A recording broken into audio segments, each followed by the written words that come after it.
All right, man. It's just awesome to be loved. That's all I'm gonna say, because you guys could be anywhere else, but you choose to be here. Still daylight outside. You know, I appreciate y'all. Welcome to another edition of Grown Folks Business on a Thursday evening, and we are back after a bit of an hiatus. It was at least 3 weeks, I believe. A lot of things going on.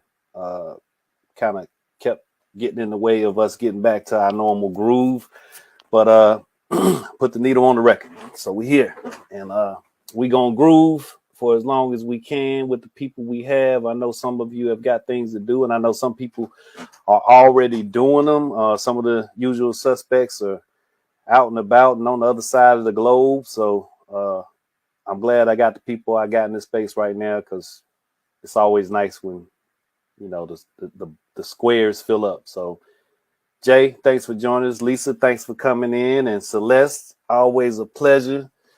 See how we land on this topic and catch up on some others, because 3 weeks is 30 years these days. So much happens every 5 minutes, man. I swear. I mean, we could spend the whole show just catching up on things. But I had a topic, excuse me, a couple weeks ago.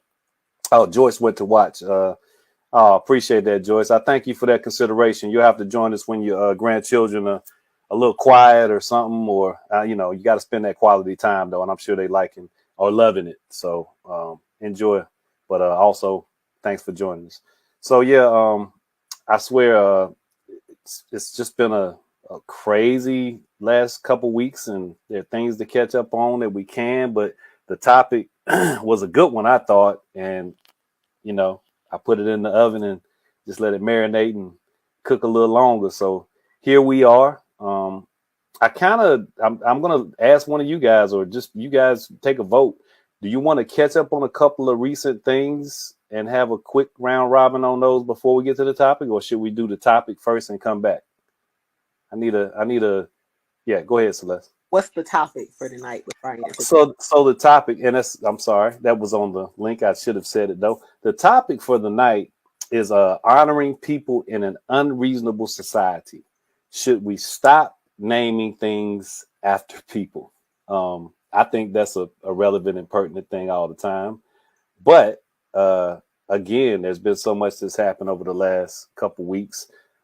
We spoke about Brittany Griner a couple weeks ago, so I know we might want to touch back on that, since there's been a sentencing handed down. And that was kind of like one of the main things that was like, I think we need to come back to that one. So anyway, anybody have a preference, or y'all just want to dive in? I would love to dive into that topic because I have some very strong opinions.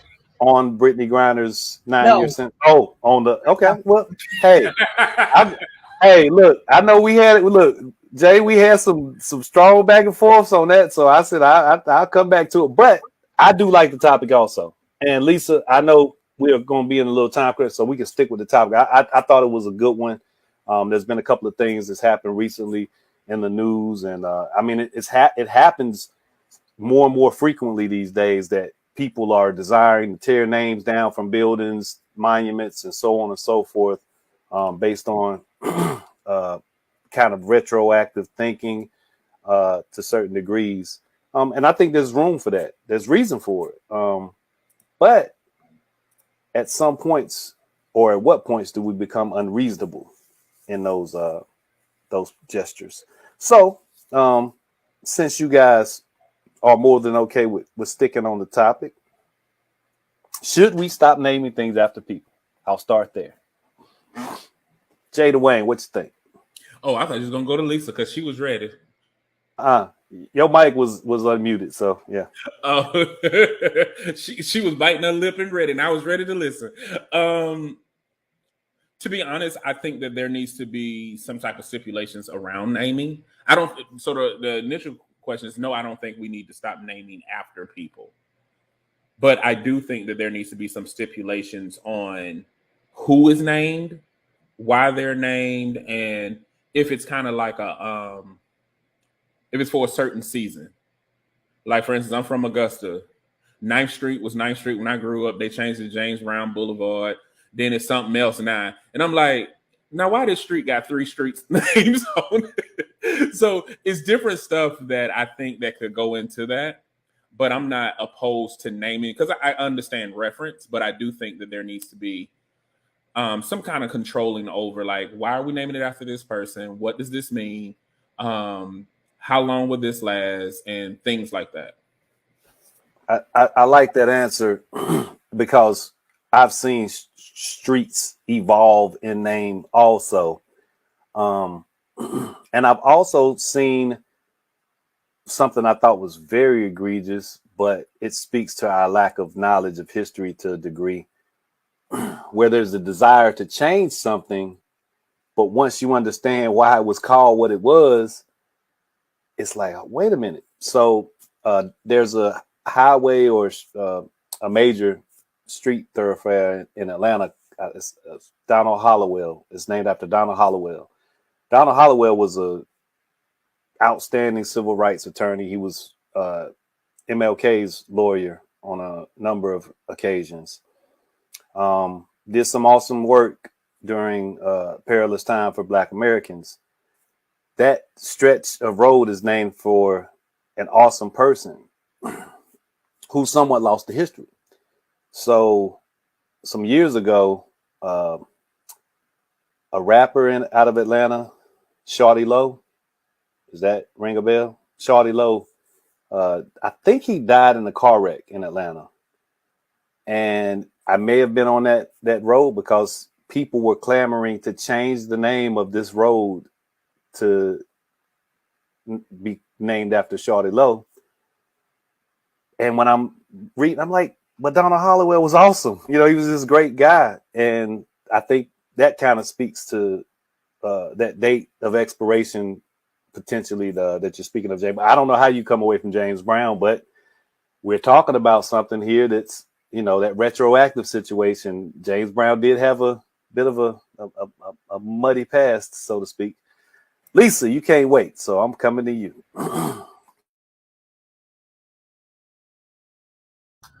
Yeah, so yes, I'm right up at the I don't like them naming streets after people, and then the people living on those streets don't know who those people are. And especially when they're naming them after Black people that have done tremendous things or made investments that we as a people should know about them. So for instance, I think I mentioned it on another show. A local housing project has a street named Benjamin Benson. All the people that I polled that live over there, nobody know who Benjamin Benson was. I think there needs to be more engagement and more community involvement with, at a minimum, educating the public and the people in those communities. I think it could garner a lot more pride. It could also encourage people to thwart some of these negative images and negative ideas around us as a people. And I am for naming some streets, except if you're going to name them for who we want to name them for, we have to also account for the opposite side. So generally, I'm going to say no, because I'm not willing to let my polar opposite, the Confederate families, name their streets General E. Lee. So I'm for 1, 2, 3, 4, and 9th Street too, Jay Dwayne, because I don't want to feel traumatized riding down that street and having to relive those things. But at a minimum, when we naming these streets, at least educate someone. So to me, it's seeming more symbolic, and it's to boost somebody's ego around it, because the people don't even know who these people were. Yeah, once you come down from MLK, Martin Luther King Boulevard, whatever, Lane Street, whatever, and you might hit a Malcolm X, and that's generally in New York. Once you leave those top tier, heavily noted and celebrated Black Americans, you generally start to go down the road of again, Donald Hollowell is somebody I think everybody should know more about. I think there's just something if something gets missed, and it's I think priority, if we speak about Black Americans specifically, or the lack of knowledge of the Black American experience in terms of history, that plays a significant role in why so many, even on a local or on a broader level, why we just get lost in terms of who we're honoring when we name a street after someone. But there are other things. There are schools, there are buildings, there are all kinds of things that get named after people. So, Celeste, what are your thoughts? Should we stop naming stuff after people? We should stop stuff after people because everything is a double-edged sword. When one side, the super woke, the super liberal, the super XYZ get into it, they want Malcolm X this, a Beyonce drive, they want a John Lewis this, but then you also have to be respected that everybody don't have the same perspective as you. So you're gonna have people who want Robert E. Lee Lane, who want Ku Klux Klan Drive, who want Woodrow Wilson Avenue. Like, I don't have to agree with it, but both sides are going to independently want what they want. And unless you're going to satisfy everybody with it, just don't do it. Because the reality is, it's a double-edged sword. If we're going to let people name what they want to name, then we have to go ahead and understand that with the sways of power, the names, what they mean, and who they mean something to are going to change. Anything that can be changed with a vote and with a change of who's going to be in power, you just might want to leave it as it is. Votes, opinions, all that goes with the wind, and so will the names on them schools. Because, excuse me, yes, the General Lee and Andrew Jackson stuff got taken down in New Orleans, but one quick swift of change of power in New Orleans, you can put them things back up. It's all symbolic anyway. If you want to commemorate people for the great work they did, then they should get a day. I'm not saying it has to be a federal holiday, but if you want to commemorate for people for what they did, make it a day. And just like Christmas, Hanukkah, Kwanzaa, Easter, you can pick and choose and celebrate it if you want to. Like me, I want a Malcolm X Day. I want an Assata Shakur Day. You know, I'm trying to have a Black Panther Day, Fred Hampton. You know, like I want all the radical stuff. But I also, as an American, as a Black woman, as a person, understand that that's what I'm going to celebrate. I'm going to put on all my Black Panther stuff. I'm going to put on all my, I'm going to be ready. But I'm also going to have to understand that on Robert E. Lee Day, Confederate flags gonna roll, because if we do that, we have to do it for both sides. Either don't do it or understand that both sides are gonna have to do it. Like, if we're gonna start naming stuff, if we're gonna continue to name stuff after people, we have to be understanding that each side is gonna want things named after, and you're not gonna agree with what either side is gonna say, depending on your view. Either we do it for everybody or we don't do it at all, is really how I feel about it. I find that fascinating that we land in the divisiveness realm. I wasn't at all thinking of this question in a way that highlighted anyone dubious from now on.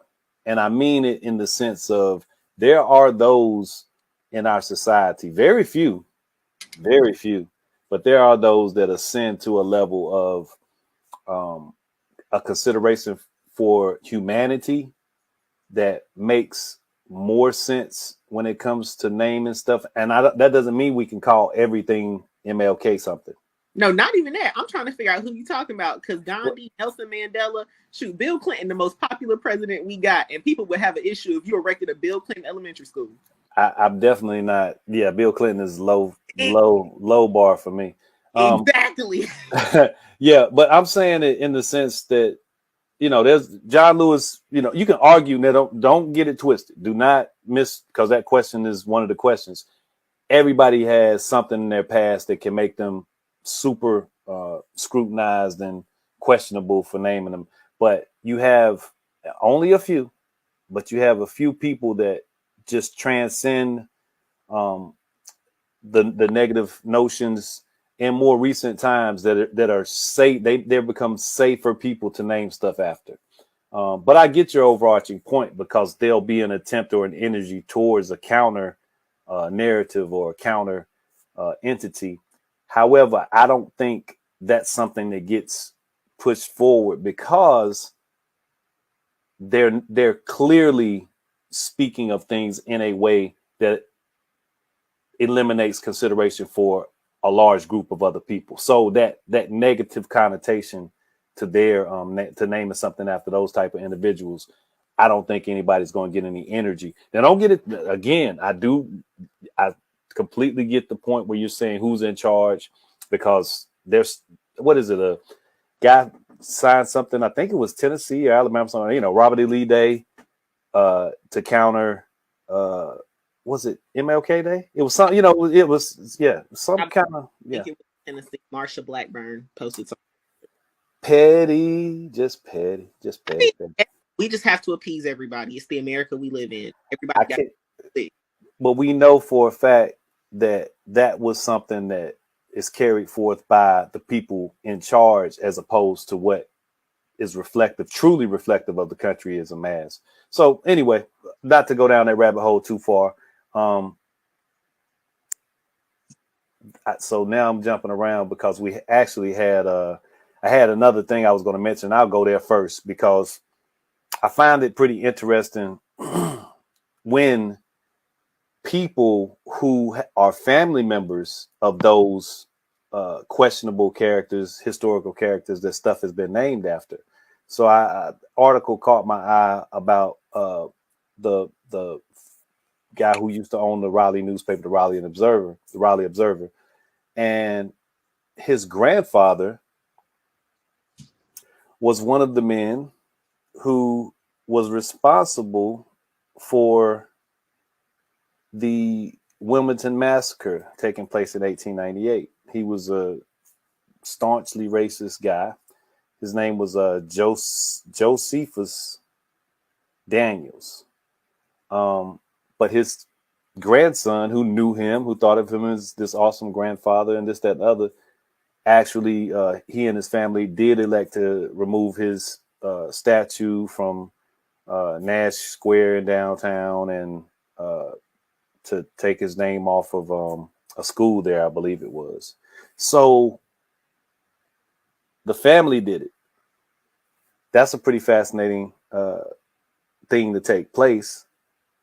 But as you stated, Celeste, somebody else could come along and say we like what he did, and if they're in a station or a place, they can get some recognition.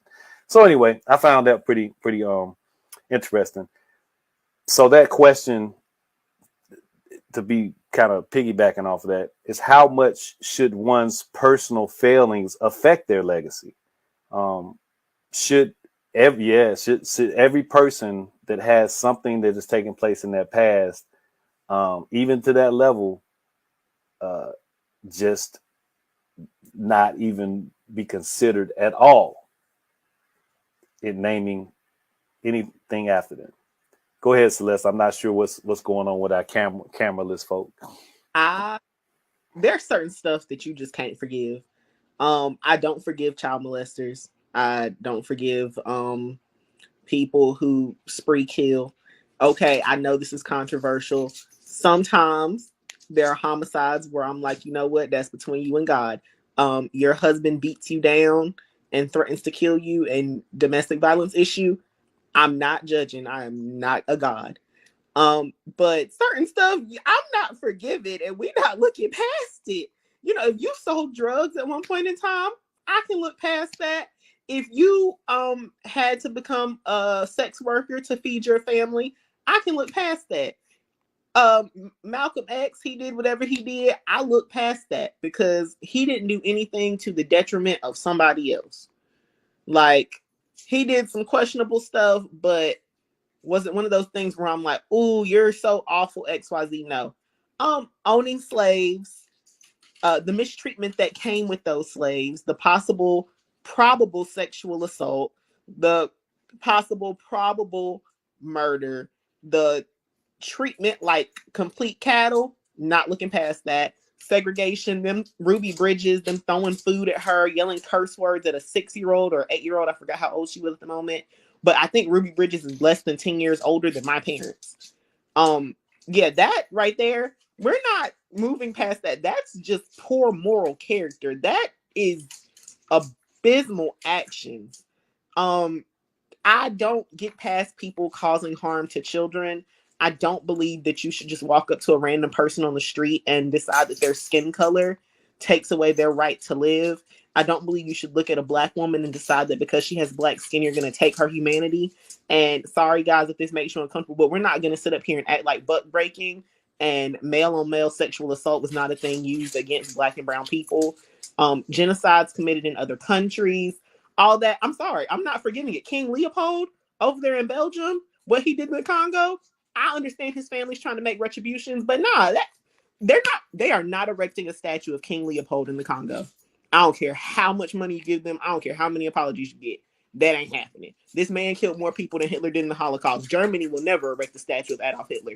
So no, like, no, there's some stuff you do is just so unforgivable that that cannot happen. There should never be a statue of Adolf Hitler. There should never be a statue of whoever the Japanese prime minister or dictator or whatever he was when they invaded Manchuria and China. Benito Mussolini can stay where he's at. King Leopold. These people don't deserve praise. They don't deserve honor. They don't deserve respect. The founders of the Ku Klux Klan in Tennessee, the Klan will not ride again. Go sit down somewhere. Yeah, no. MLK, he sold some drugs. I can forgive that. Dolly Parton, she did some crack back in the day. I don't care, Dolly. You better sing. Whitney Houston, crack is whack, crack is cheap. If you put a statue of her up tomorrow in New Jersey, I'm still gonna sing her song. R. Kelly, he ain't getting no statue. He can stay in jail with them noodles. Okay, I'm done. I went off on a. I'm just letting you drive the car all the way off the cliff, and we're gonna see if it don't blow up when it hit the bottom of the canyon. So yeah. I mean, I guess you're saying personal failings do affect the legacy of a person. Yeah, I would think they have to, especially depending on how egregious, as you just stated. If they're just super bad and terrible, you have to kind of make do. Mario, glad you can make it, man. Yeah, I thought you might want to chime in on this topic. Plus, it's been so long; we got so much other stuff to catch up on. You reminded me of at one point while you were talking, Celeste, the Sesame Street or all of this stuff with the stuffed animal. I mean, not stuffed animal. The mascot's not. That's what Black kids. You said a lot about just egregious behaviors, and that popped up for some reason because it's been too long since we've been on here talking this talk. So, Jay Dwayne, what are your thoughts, man? How much should one's personal failings affect their legacy? Kind of adding to what Celeste said. I think that I do think we do need to take family into consideration because family may have several different reasons why they don't want a name up. And one of the things I found about American culture is if we think it's a good idea, we tend to impose our beliefs on somebody, like impose our services on somebody and say, this should be a good thing. Why don't you appreciate that? And I just hate that because we do that a lot. Like, they're trying to help you. I didn't ask for your help. But I think that should be taken into account. But I also think when we're naming things, I think historical significance and not necessarily a person's notoriety. Like Martin Luther King Boulevard in Atlanta made sense. Martin Luther King Boulevard in Augusta doesn't necessarily make sense. James Brown in Augusta does make sense, especially if you put it near Beach Island, Barnwell. Those things make sense. And I think when we start naming things, there should be a historical significance, and do like they do a lot of the Black people. There are Black schools that they'll name two Blacks that did nothing with each other after them. It'll be like King X High. No, start doing the same thing with what happened. Yes, you had a Confederate camp over here that won a war, but also name it after the indigenous people that you slaughtered. So people will know the significance of what happened in this era. See, I'm big on inclusion in everything. Let's do inclusion in history. You may have won the battle, but look at the people you killed. Let's put that up too. Let's talk about that. We don't ever talk about all of that thing. And sometimes when you take away the name, you're also taking away the significance of what happened in certain areas. And you further push the agenda of people forgetting some of the history. So that's why I say I think it needs to be regulations on it. Like, there's no reason why something in Augusta should be named after Barack Obama. I'm just saying. I don't see this. There's no historical significance to that. You want that connection to Right. be something that's deeply rooted in the area that it is. The thing that I was alluding to earlier was that exception to the rule, and that I think plays MLK plays a lot into the making our country better. And, you know, that's why he's a safer choice in terms of elevating and spreading around. But I get what you're saying, because if you have a person that has significant ties to a area and you make it about them, but then again, the example I gave earlier, Donna Hollowell should be known in Atlanta. People should be celebrated. They should not have been any energy around changing that road to Shawty Low Drive or something. And Well, I'm not even tripping. Go ahead. Yeah, I'm gonna say this. Like, coming from, like, I born and raised in Georgia, and I lived in South Carolina for 16 years. Maybe you guys who are from North Carolina have a different perspective, but somebody who lived elsewhere and coming here, North Carolina is one of the southern states that I have seen did a pretty good job of preserving both Black, white, and indigenous history. At least I can see a street sign and y'all have a historical marker saying it. Like, you can go certain places and it's several historical markers. I'm not saying they cover all, but there is significant events. Like in Augusta, there was a bridge over in South Carolina, and we always wonder what it was, and it's Hamburg, South Carolina, where it was another massacre. No one ever talks about it. And so there's nothing about it. Matter of fact, after they did that, they made sure the town flooded and they rebuilt over it, and you never know it existed. Whereas in North Carolina, y'all do a pretty good job of saying both sides. Mm-hmm. And even though it may be more on one side, because sometimes it is more on the lighter side, but at least some of that there, and it's proven that some of this inclusion in history can happen. Yes, there need to be more, but I have learned more about North Carolina history just by driving around and sitting at places than I have in my own state of Georgia. And we took Georgia history.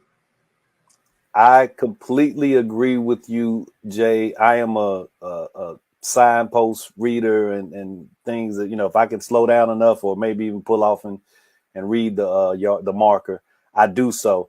And you're absolutely right. I like to think that possible reasoning lies in the fact of the population. There was a large contingency of free Blacks in North Carolina, even though they were supposed to leave once they were free. The Quakers, you have a lot of people who put a lot of energy towards preserving history. And you had a lot of intermixing. And as you stated already, even the Native American population still has a significant presence in the area. But you're right, man. North Carolina does an awesome job from coast to the mountains. You'll see something that'll catch your eye, or you'll be like, wow, I didn't know that this took place here, and what have you. And even in terms of what I mentioned about the Wilmington Massacre, there's a rich history that's around that now. And there's a lot tried to be suppressed and hidden, but how about this? We have a lot of colleges around here also. I think that bodes well. You get some higher learning in this purple state, and people get curious and they do more research. I'm glad to be at an institution that has a significant plug into preserving Black American history, enslaved people, People Not Property Project, and all of that type stuff. There's a lot of good stuff that's at UNCG that connects to other universities. ECU has a lot of good stuff. So yeah, great observation. I totally agree. I was thinking about the markers, historical markers, right before you said it. I was like, yeah, I need to mention that because they're everywhere. There's a lot of good information on them. And that's preservation and naming something in a different way, Jay, because it's informational. It's in context a lot of times. That part matters. And I think that can play a role in how we go about naming bigger things. If we just put something there that gives a little bit more breadth to the reasoning behind it, possibly. Lisa, I'm not sure if you're already in the other meeting. I understand if you are, but if you are not, I'll give you a second to potentially come back. Otherwise, I'm going to go to Meryl because you can catch up with 2 questions. One of them is just the topic is honoring people in an unreasonable society. Should we stop naming things after people? So that's one question. Should we stop naming things after people? Excuse me. And then the second question is how much should one's personal failings affect their legacy? Oh no, those are pretty good questions. I don't know if I have a strong opinion of whether or not we should stop naming things after people. I mean, folks are going to do it. If you have enough people that feel strongly about doing something, it's going to happen. Or if they have enough proximity to power, then that's going to happen. So, I mean, I don't know if we should or not. So I'm not super. Yeah, I'm on the fence on that one. And the other question was? The other question was how much should one's personal failings affect their legacy? Oh yeah, so, yeah, and that's a broad because you can think of people immediately or what? Yeah, I think I was here. I caught the tail end of what Celeste was saying. It like depends. I mean, like I'm not one of these people that believes that you are the best thing you ever did or the worst thing you ever did. But there is a caveat. There's some stuff that's so egregious that it's like, wow, like it just overshadows all the good that you did, you know. And this is the Bill Cosby conversation, right? So like Bill Cosby did so much just for, I mean, some of it's symbolism, some of it is like real data that shows there were more black folks in a certain time period that actually decided to go to college just because of different world, you know. So like that's like real facts and like has had some real economic impact. And like and there's probably some data that probably shows there's some positive impacts of like having like these positive images of black life on TV versus that whatever that good time stuff was. So yeah, but golly, yeah. So it depends. I believe I agree with you. So it depends on like how egregious the thing is. So I just don't. Because we're the sum of all of our experiences. So and it depends on the timing. So it's when you did it. Sometimes somebody does something really totally egregious, and then over time it kind of like goes away. But you want to be able to tell the whole story. So. Yeah, I don't think I have super crazy strong opinions. I can't say definitively on either one, but these are pretty good questions. I've been thinking a lot just in general about like history and like our memories, and like thinking about philosophically, are our memories truly what happened, or are they the stories that we tell ourselves? You know, there's a lot of work in being a historian, and Celeste, you should be aware of some of this based on what you've studied and paid attention to. There's a lot of work that literally comes out that is totally all about the memory aspect of history. And it's a really good book. What was it called? I think it was about the race and reconciliation.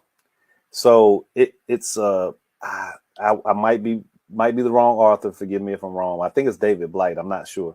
But this book is about the end of the Civil War and the years after, when Woodrow Wilson becomes president, and the reconciliation that takes place between the North and the South, and who's absent in that reconciliation? Black people. The whole reason for the war is absent. So it's the book kind of wrestles with the memory. Matter of fact, I think memory's in the subtitle of the book. So it's literally, as you discussing, right, as you brought up, Meryl, selective with what's important once you get a distance from that great war. So these old geriatrics gather in the 19 teens and 20s to have this celebration of reconciling after the Civil War, and no black people are really allowed there. Woodrow Wilson, he pretty much resegregated the government.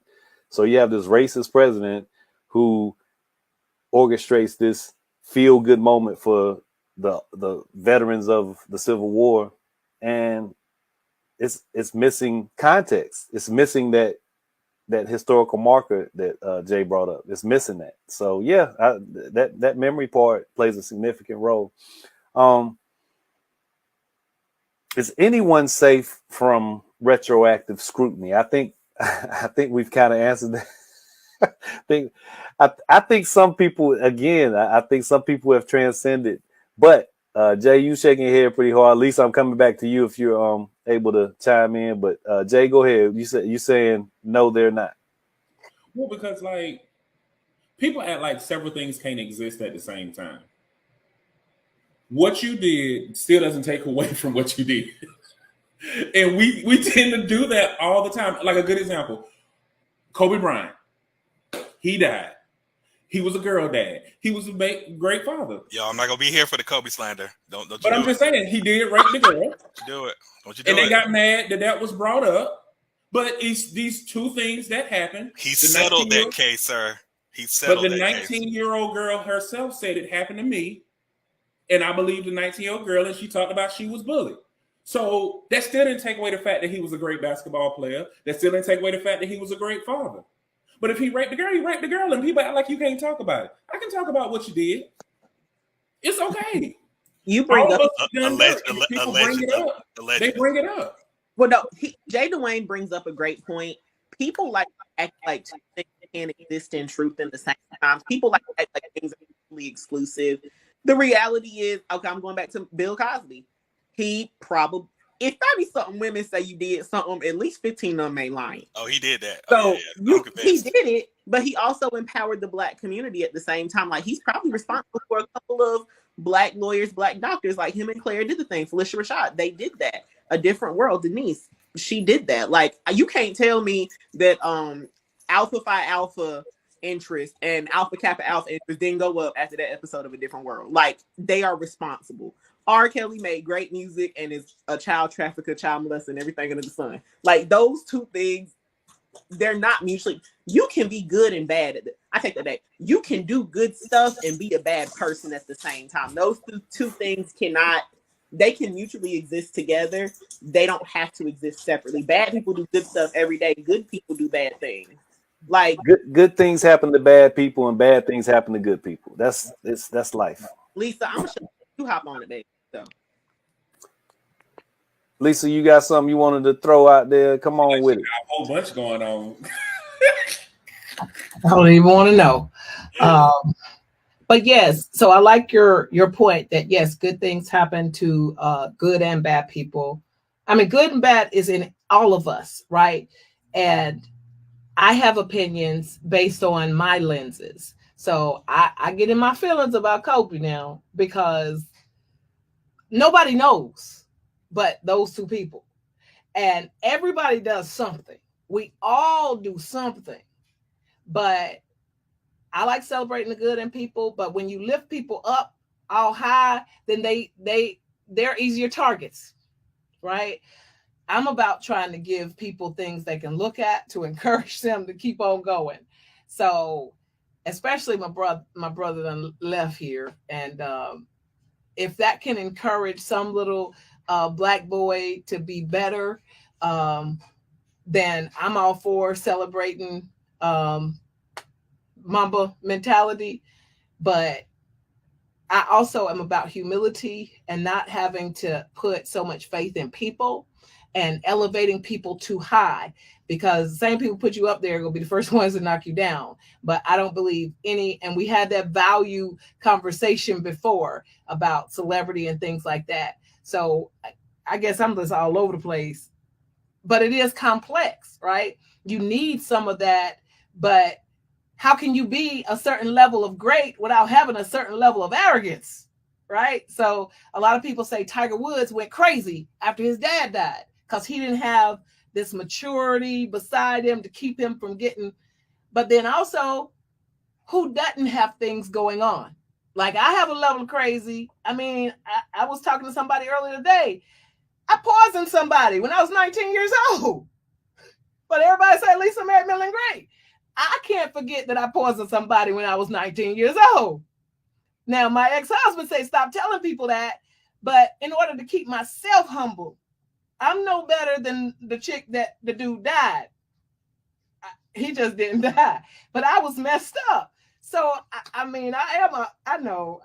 Oh, see, thank you, dude. I'm about to go get my purple and gold too. I am not laughing that hard at what you talking about, Lisa, because I don't. It is. I appreciate you sharing that honesty, but this dude went put on the Laker jersey. Lisa, I want to hear the story. I got a friend who says she'll poison her husband with arson. Hey, listen, y'all had to let off air because we're not gonna be We're responsible. not going to incriminate her on the air. Nobody out here is gonna have somebody that in proximity that gets poisoned, and we done had it. I talked to Chief James last year, and I am outside. Like I'm good. The views of the are not necessarily the. Yeah, good. Hey, we need that record. We need that What button. I love about it is that Lisa put it out there before somebody else did it. Hey, Lisa done put it out there too many times. Look, we got it there. We know. But you know what? Some people ain't been reached yet. Listen, if some people ain't been reached and delivered yet, but so you get my deliverance, my Damascus Road experience from that. I ain't out there shouting, go poison somebody. I'm talking about, oh Lord, don't get me started preaching. Go ahead, dude. No, Yeah, I do. Sometimes we talk about history all the time. Like we talk about slavery, for instance, but we don't talk about the impact slavery has on the current mentality of how we excuse certain behaviors. And it's like, it's amazing how we're passive with one thing and not the other. Now, this ain't even about Kobe, but it's just like, if a girl is raped, she's fast. And maybe I take it personal because I'm a girl dad, or maybe I take it personal because I was molested. But if somehow we blame victims for what they go through, and then change the narrative based on how talented a person is. Like if a person can sing, we're forgiven. If a person can play, if a person can act, if a person can do anything, all of a sudden we base their worth off of what service they provide versus just them being a human. And it happens so much, and that comes from slavery, and we don't realize that. Oh, he's a producer there, so let us keep him. She talked about bucking, but the other part about it was we're going to keep him around, and we're going to let him see his kids because he's a producer. Jada, we about to be after this, honey. I Yeah. like it.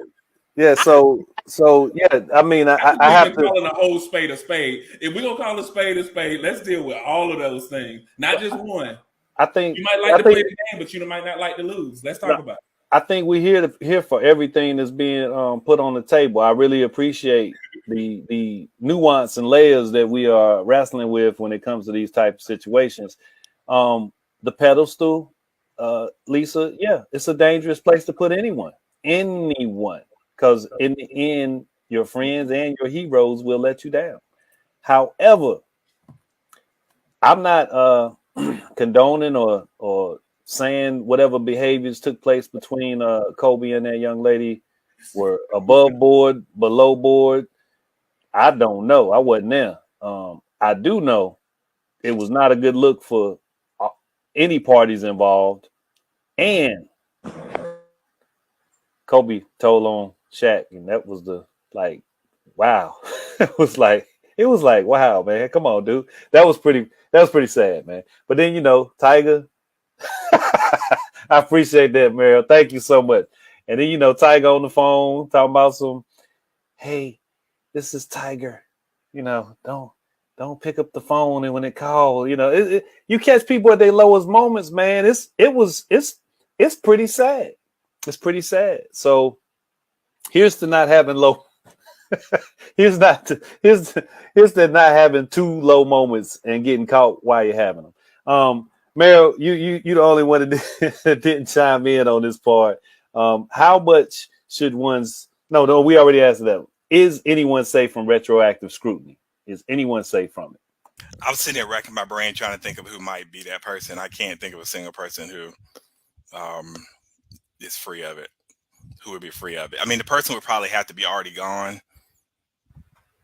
What about Jesus? Jesus. Oh yeah. Yeah. No. Well, I don't think you can cancel Jesus now. You can't cancel. I don't care what I read.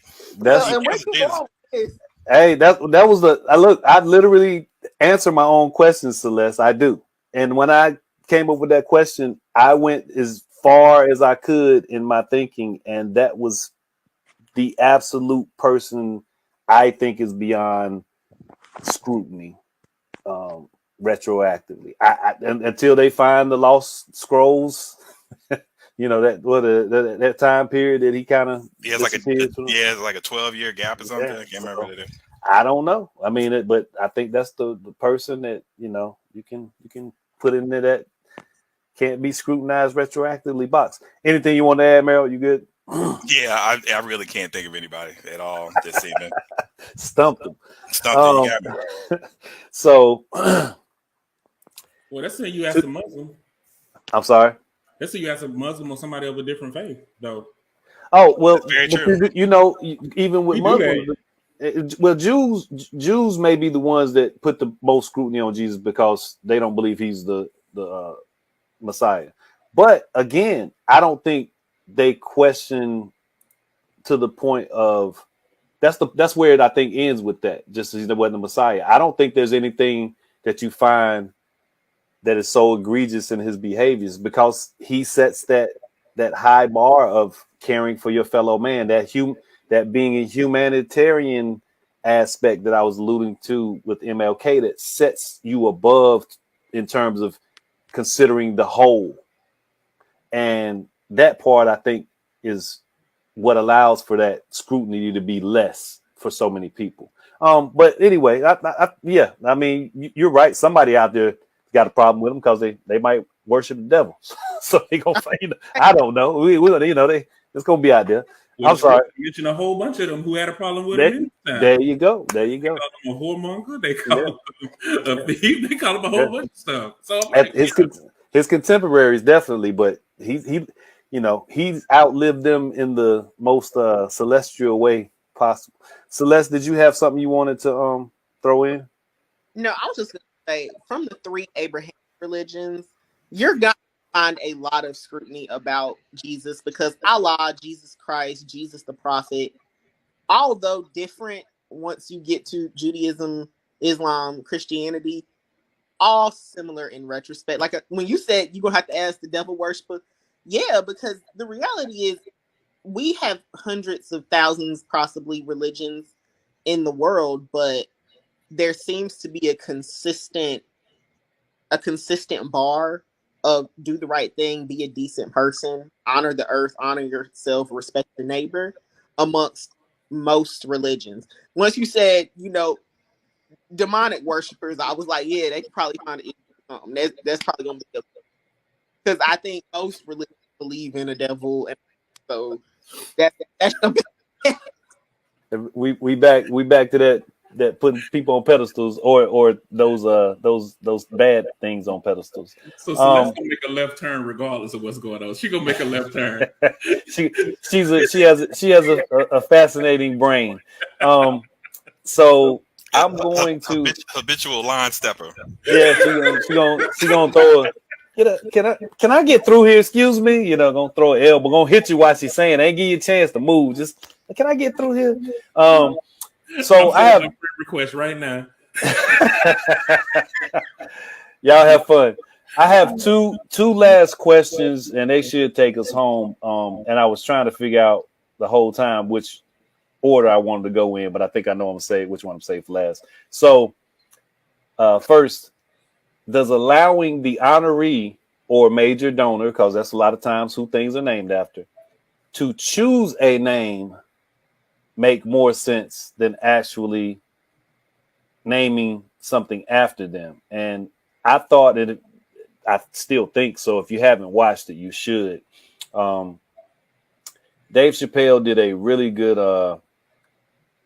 good special at his alma mater, the Duke Ellington School of the Performing Arts. The controversy was that they wanted to name I think auditorium, performance space after Dave Chappelle, but the LGBTQ community, who's been accusing him of being transphobic, and that's a whole nother conversation. They came out loudly in protest of that. He went through the motions and spoke to the and the show on Netflix is worthy of watching, so that he better gives you context in terms of he went and engaged and had conversations and so on and so forth. But what he decided to do, which I thought was pretty commendable and clever, it was a little bit of both.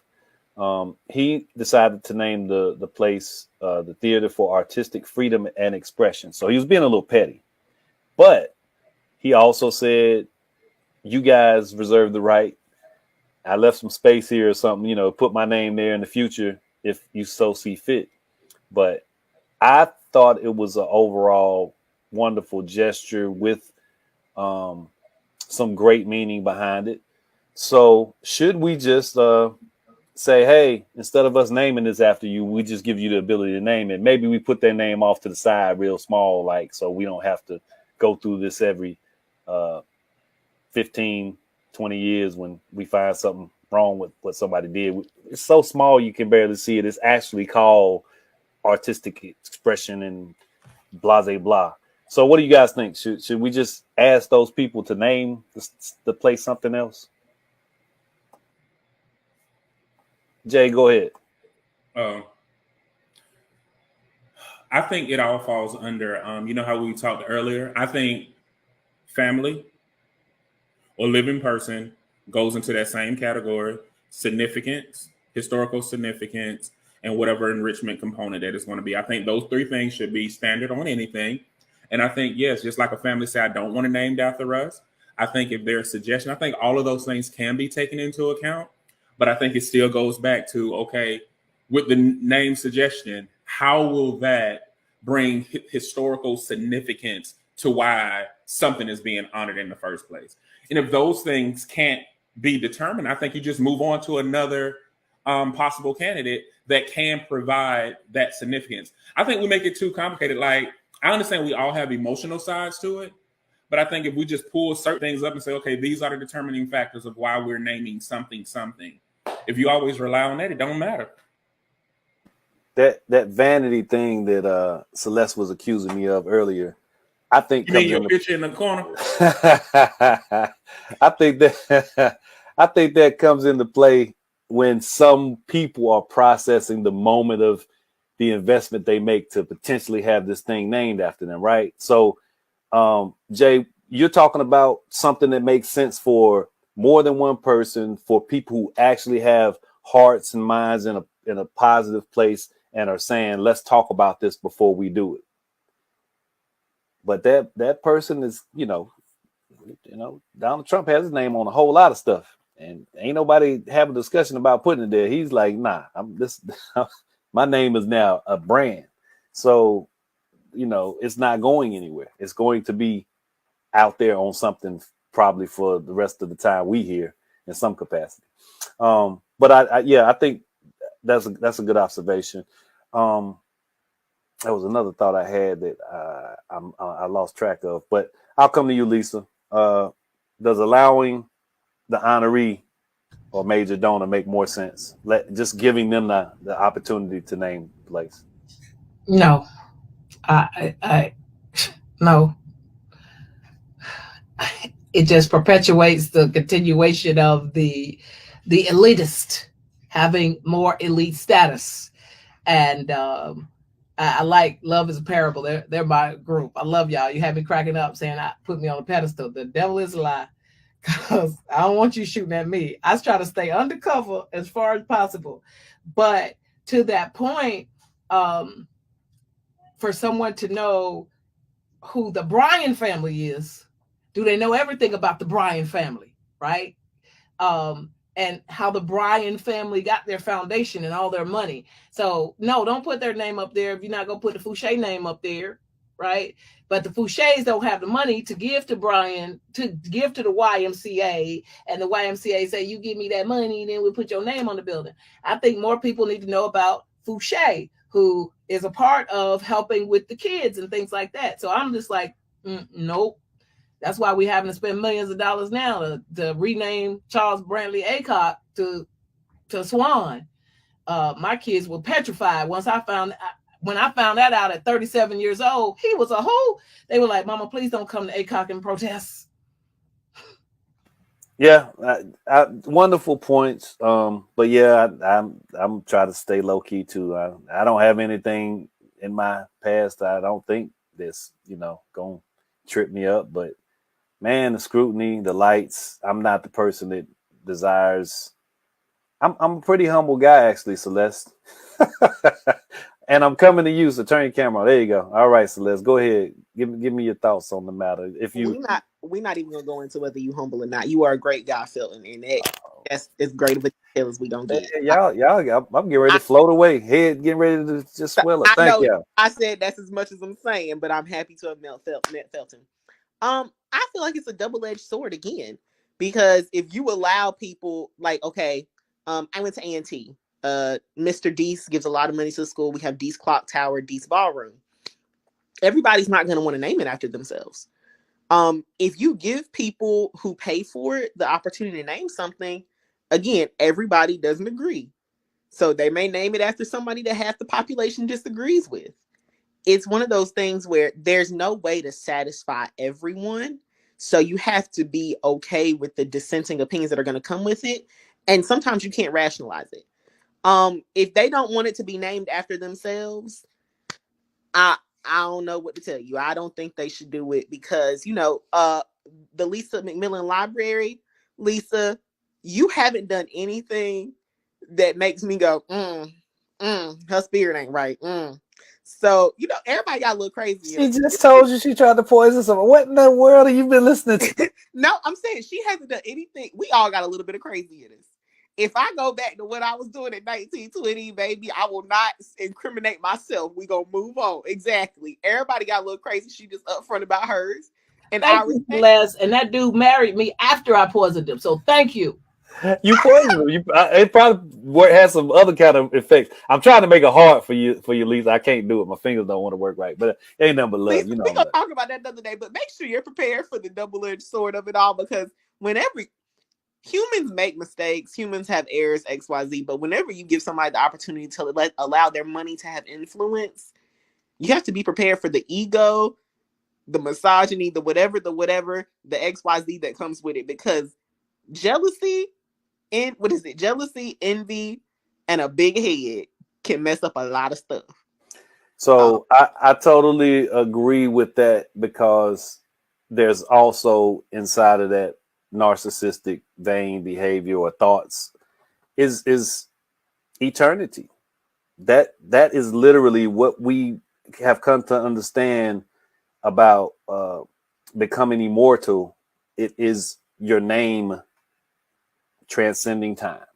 It's being something that exists forever, and your bloodline is eventually is going to run out. But if that monument or that street, we'll say, but streets do have a tendency to change, but if that monument is still there, if that library, that building, or whatever, that university, yeah, man, you can live forever.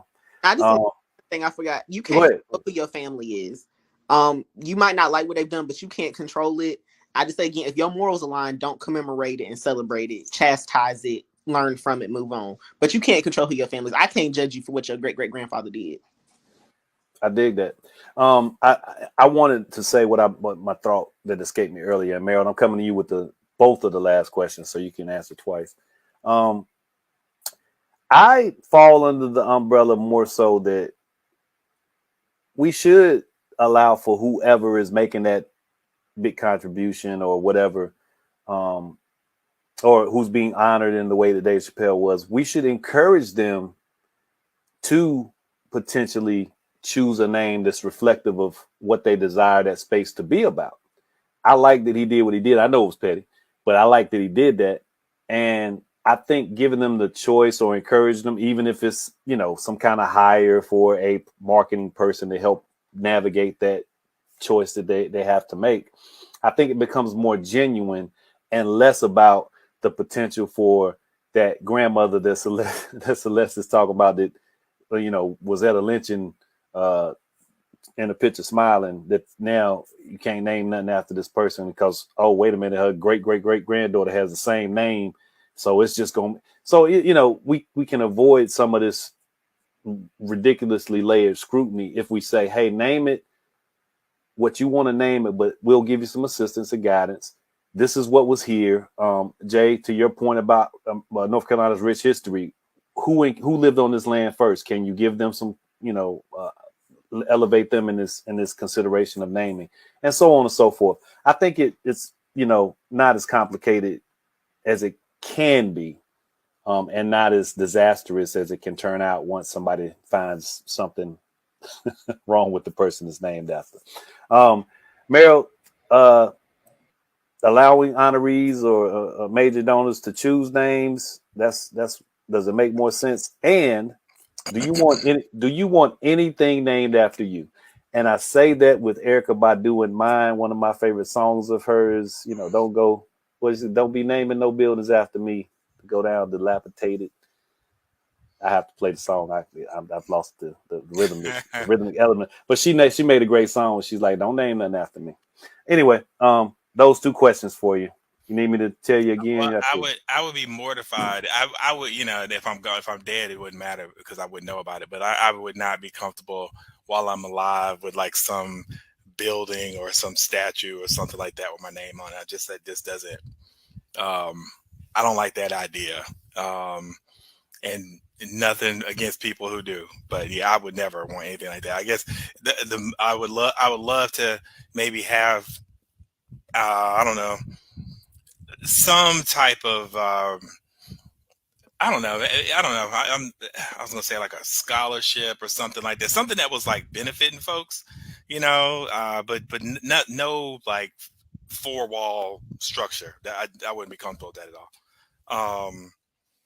And I think that these places that decide that they want to name something after somebody, I think as that person's okay with it, the family's okay with it, they've been able to have a conversation, and they've done some ground truthing with people that it potentially could impact, knowing that in the future that something could come up and that name goes away. Because once you decide that that's what you want to be, and you want to have everybody look in your direction, you want to like be the namesake of something XYZ, that's what comes with it. The adoration and the hate or the vitriol when somebody's upset about something.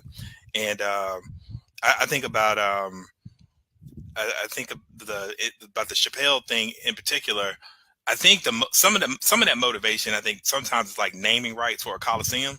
You want to go ahead and capitalize off of a name. Like maybe, the thought process is like Duke Ellington doesn't resonate with folks.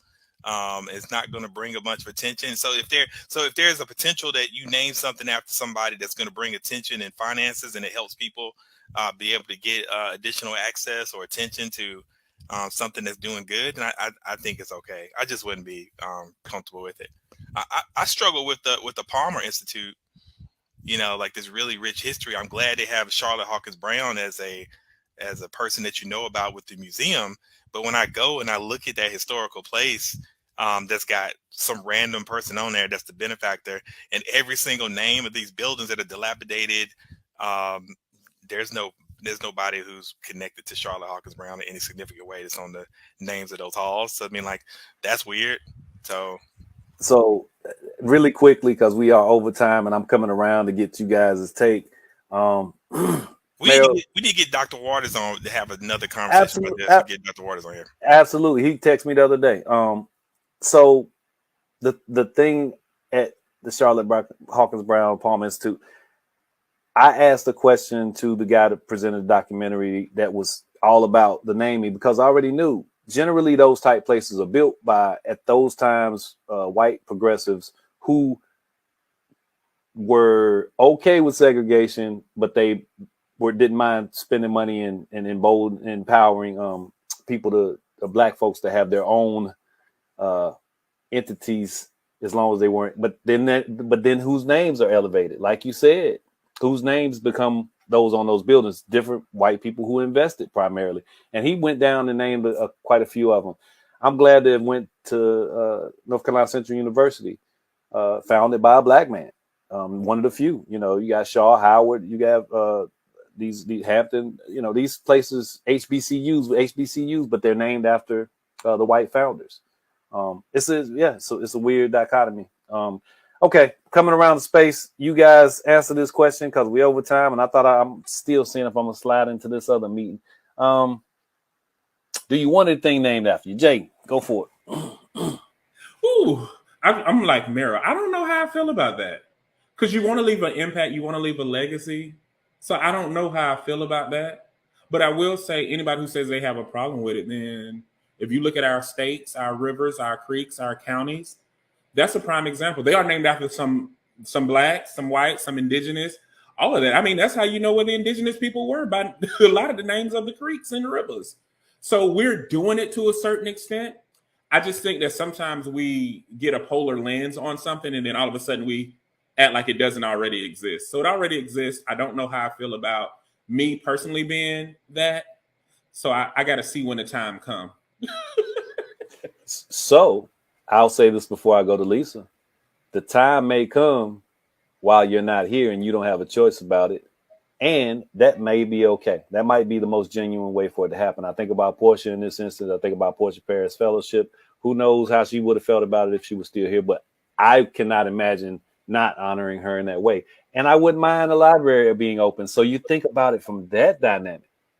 I love that lady. She's awesome. To your point, I'm against, but I am against like giving people their flowers after they died. Not Portia. I'm just saying in general, anybody.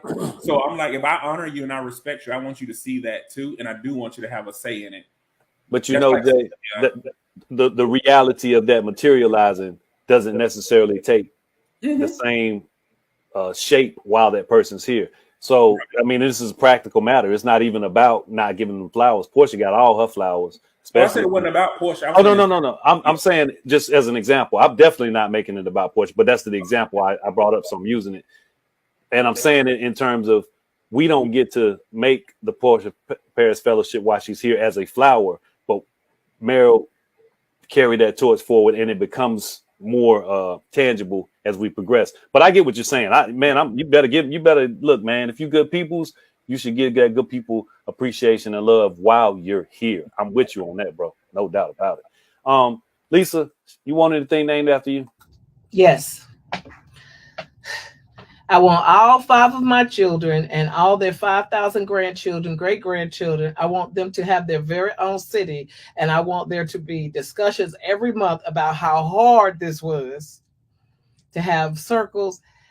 I'm being a little dramatic, but I do. But I don't want it just to be an arbitrary thing. I want some substance behind it, because if you have, again, if you have no points of reference, if you can't see somebody that poisoned the dude, that didn't die, they didn't go to prison, they had a Damascus Road experience, they found Jesus, they're helping to positively impact their community, then how can you have hope? We need to have some visions of hope too. So after I die, it's fine. I don't need to be lifted up. I don't need nobody to gas me up. I got some self-confidence, but I want to impart some substantive, tangible hope into those who never seen hope before that look like them. So I'm leaving that charge to my 5 children, though. This is going to be the return on investment that I gave 32 years of my life to. I like most of the answer. Stop talking about poison people. Okay, Celeste, do you want anything named after you? No. No, give me my flowers. I'm alive. You know, at the end of all my work, when I get to my final days, let's have a luncheon. Let's have a glass of wine. I want a glass of wine at 110 years old. I want to live to be 115, y'all. Let's have a glass of wine and a luncheon at 110. Do not name a building after me. Like, I'm here to do the work, not to get the glory from it. And shockingly, everyone, I'm actually kind of shy. I do not like being the center of attention. So don't name anything after me. And plus, have you met me, child? You name that building after me, somebody gonna burn that thing down. So I'll say, if something's named after me, I want it to be more about what's inside of it. If that building exists and for some reason my name finds its way onto it, I want what's inside of it to be worthy of everything positive, great about the human condition, about us doing better, blah, blah, blah. All of the wonderful stuff is what I would prefer is inside that building. So names, whatever. If it happens to get up there, just make it about what's inside of it.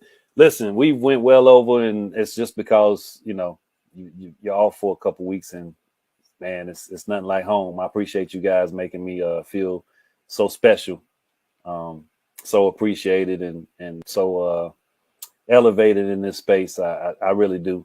Jay, thanks for joining. Lisa, thanks for coming. Celeste, Meryl, Danya, great job always. You all have a wonderful evening, and we'll do it again next week, man. I look forward to it. Y'all take care. I wanted to say welcome to our Twitter audience. We're streaming on Twitter now. So Okay. Well, Twitter. Twitter. Folks watching on Twitter, where this type of conversation is probably, was a little safer to have it on Twitter. And Yeah, let's do it on Twitter. let's invade the Twitter space. we're on Twitter. We're on All right. Twitter. Twitter, y'all have a wonderful night. And man, thanks. I appreciate y'all. Take care.